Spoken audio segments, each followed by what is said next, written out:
Leaders don't fear disruption because they're fragile. They fear it because disruption feels like losing the version of themselves that they've relied on the most. But here's the truth, and I want to offer it gently. Disruption isn't the breaking of something, it's the loosening of something. It's the moment the identity you've been leading from stops fitting the season you're stepping into. Disruption isn't a sign or a signal that something's gone wrong. It's a sign that something is shifting, not collapse. Transition, not failure, becoming.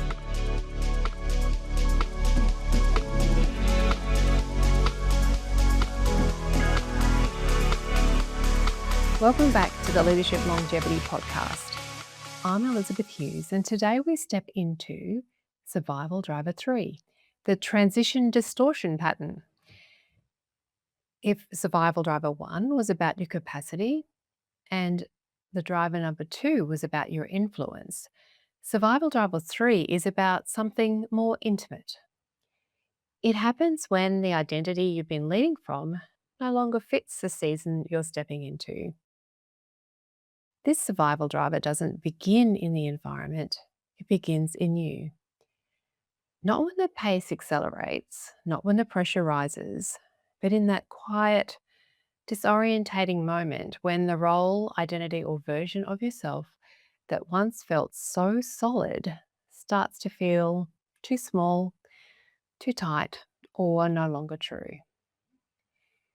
This is the internal disruption every leader meets. The moment when continuity dissolves, where certainty thins, and when the ground inside you begins to move before anything outside you does. And that shift is what we name today.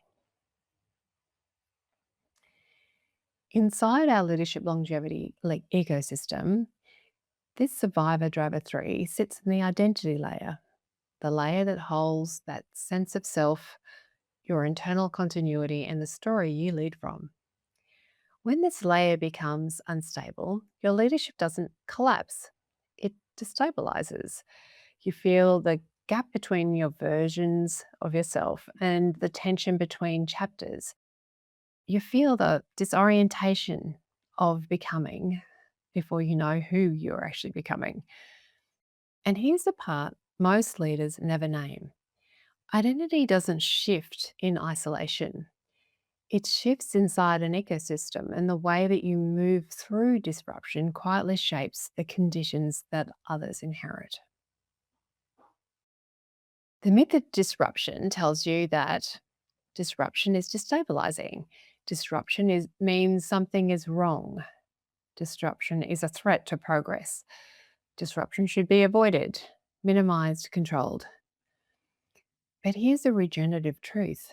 Disruption is not the enemy. Disruption is the beginning of renewal. Because disruption is the moment the old identity loosens, so the new identity can begin to form. You know this feeling. It's not just one restructure, it's a fifth. It's the constant churn, it's the new normal that never settles. You're carrying your team through uncertainty, you're absorbing the emotional load. You're trying to stay steady while everything around you keeps shifting. And underneath all of that, you're tired. Not just physically, not just mentally, identity tired. Tired of reinventing yourself, tired of recalibrating, tired of being the one who holds it all together. But here's the truth no one names. And you're not tired because you're weak. You're tired because you're actually evolving. So here's a version of this story I've never told publicly, not because it was private, but because I didn't have the language for it until now. It began long before I became a parent. It was beginning the years leading up to it. So for most of my early career, I was the rock. Reliable, steady, predictable, the one who never dropped the ball, the one that It wasn't just their reputation, it was an identity. And then quietly, that identity began to fray, not just because I cared less, not because I was less committed, but because my internal infrastructure or architecture was shifting in ways I wasn't able to name yet. I started feeling, well, a little patchy, a little less consistent, a little less like the version of myself that I'd always been. Then came the move to Canada, a new country, a new role, new expectations. And I was pregnant. I remember sitting in meetings trying to hold the identity I'd always led from, the rock, the steady one, while my entire internal world was reorganizing itself. It wasn't just a career transition, it was an identity transition. Maternal identity didn't arrive at birth. It unfolded over years, 3 to 5, if we're honest. And when I returned to work, the expectations were familiar. The identity was not. I could do the work, I could lead the team, I could deliver the outcomes, but I couldn't go back to being the rock because motherhood had changed the architecture of my identity. Then came repatriation, returning to an organization I had once loved, a place where I had felt deeply aligned. But I wasn't the same, and the organization wasn't the same. And the identity I had built there no longer fit the version of me who had crossed oceans, rebuilt herself. So I tried to make it fit. I tried to be who I had been, and I tried to lead from the identity that had once worked. But the friction was constant. And then came the next role, a senior position where expectations that collided directly with motherhood and with health priorities that I had, I could no longer ignore. And that was the moment I realized this wasn't an organizational disruption. This is my disruption. The identity that had carried me through the last chapter could no longer carry me into the next. So I'd stopped trying to fit my identity into the system, and I built a system that could hold my identity. I started my own business not as an active ambition, but as an active integration, a place where I could be a parent, a leader, a founder, a human without splitting myself into compartments. Identity doesn't change in a moment, it changes across a season. It can take 3 to 5 years of becoming the next version of yourself. So, motherhood didn't break my identity, it expanded it. But expansion was disruptive and it had to be. And while this was my doorway to identity disruption, it's not the only doorway. Identity disruption is universal. The shape of it changes, the emotional truth does not. So here's another version of this story, one you've seen play out in the headlines. A leader who built their entire identity on being the visionary, magnetic, certain, shaping the organization through sheer presence. But then the organization entered a new season. The board wanted operational depth, the market wanted stability, the team wanted collaboration. The spotlight shifted, not away from them, but beyond them. And suddenly the identity that much made them indispensable made them incompatible. They weren't resisting the future, they were greeting the identity that had carried them this far. And this is the emotional truth of myth 8 disruption. Disruption doesn't break leaders, identity friction does. What feels deeply personal in these stories is also deeply universal. Identity disruption follows patterns, biological, psychology, psychological, ecological, that every human moves through when the identity is being reorganized. Identity transitions unfold over years. Research shows that identity reformation is a multi-year developmental process, often taking up to 5 years to stabilize. This isn't dysfunction, it's development. Identity transitions follow a predictable arc. Separation from the old identity, liminality, the in-between phase where the old self dissolves before the new self forms, and reintegration, the emergence of a more coherent identity. This liminal phase is the most destabilizing, not because you're lost, but because you're reorganizing. Disruption, too, is how complex systems renew themselves. So, in ecology, disruption isn't a breakdown, it's a release phase, the clearing of old patterns so that new ones can form. Forests regenerate after fire, coral reefs reorganize after bleaching, grasslands renew after disturbance.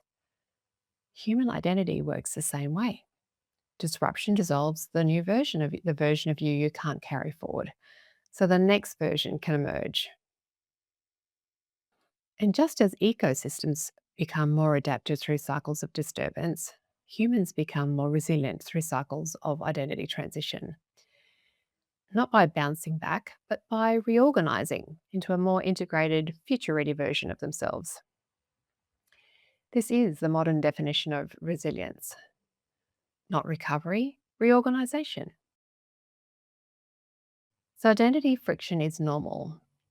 Identity confusion, grief, instability, these aren't signs of failure. They're signs of identity reformation.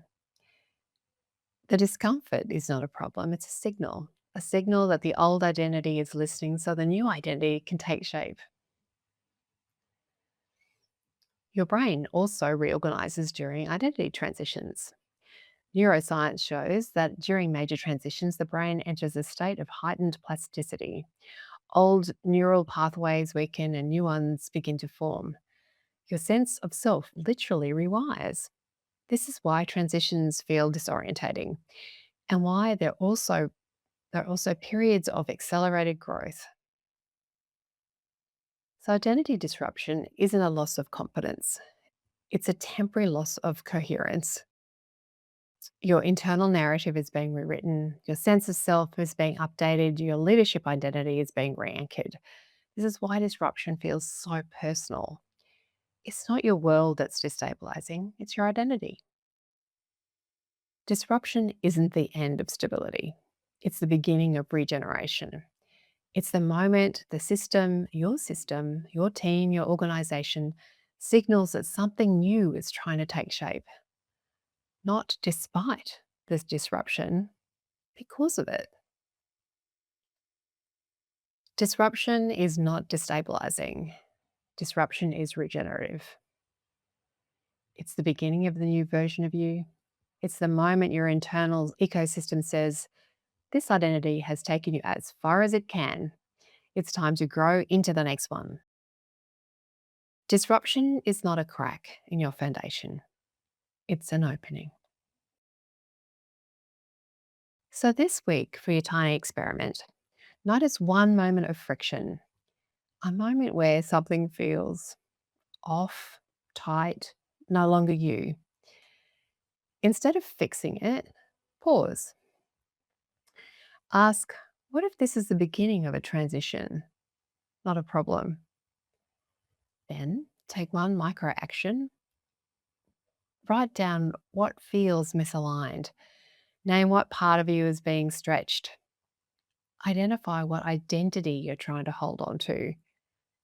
Ask what identity might be trying to emerge in. This is how you begin to read your own transitions in real time. And just reading this, I'm thinking one for myself, for myself already. So the question then is, from where in my life am I experiencing disruption because something new is trying to emerge? And then go one layer deeper. What identity am I afraid to let go of? And what identity am I afraid to step into? This is where the truth lives. For your ecosystem practice, then, once this week, choose one area of your life or leadership and ask, what is ending here? And what might be beginning? Track it, name it, notice the shifts. Over time, you'll begin to see that transitions aren't random, they're rhythmic. Your identity evolves in seasons, And this practice helps you recognize the season you're in. Disruption is not the end, it is the threshold. It is the moment your next identity begins. In our next episode, we explore the second myth of transition, the belief that disruption leads to an endpoint, a loss of influence, a diminishing of self. But transitions don't end you, they expand you. And in myth 9 is where we explore what happens when you confuse who you are with the role you hold. I'll meet you there.